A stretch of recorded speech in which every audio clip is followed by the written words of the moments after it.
AICC ರಾಷ್ಟ್ರೀಯ ಕಾರ್ಯಕಾರಿಣಿ ಸಭೆ ಅಹಮದಾಬಾದ್ನಲ್ಲಿ ಖರ್ಗೆ ನೇತೃತ್ವದಲ್ಲಿ ಮೀಟಿಂಗ್. ಕೆಪಿಸಿಸಿ ಅಧ್ಯಕ್ಷರ ಬದಲಾವಣೆ ಬಗ್ಗೆ ಚರ್ಚೆ ಸಾಧ್ಯತೆ.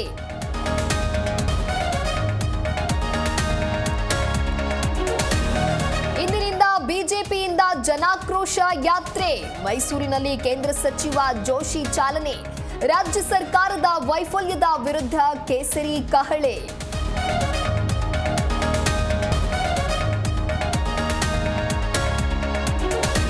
ನಟಿ ಸಂಜನಾ ಗಲ್ರಾನಿಗೆ ವಂಚನೆ ಪ್ರಕರಣ. ಅಪರಾಧಿಗೆ 61.5 ಲಕ್ಷ ದಂಡ, 6 ತಿಂಗಳು ಜೈಲು ಶಿಕ್ಷೆ. 33ನೇ ಎಸಿಜೆಎಂ ಕೋರ್ಟ್ನಿಂದ ಆದೇಶ.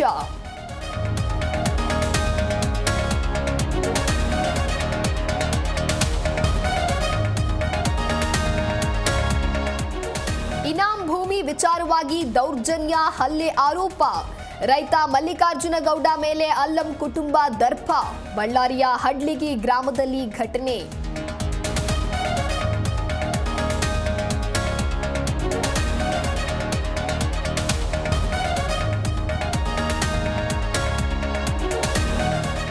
ನಾನು ಹಿಂದೂಗಳ ವೋಟ್ನಿಂದ ಗೆದ್ದಿದ್ದೇನೆ.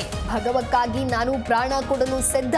ಹುಬ್ಬಳ್ಳಿಯಲ್ಲಿ ಉಚ್ಚಾಟಿತ ಶಾಸಕ ಯತ್ನಾಳ್ ಹೇಳಿಕೆ.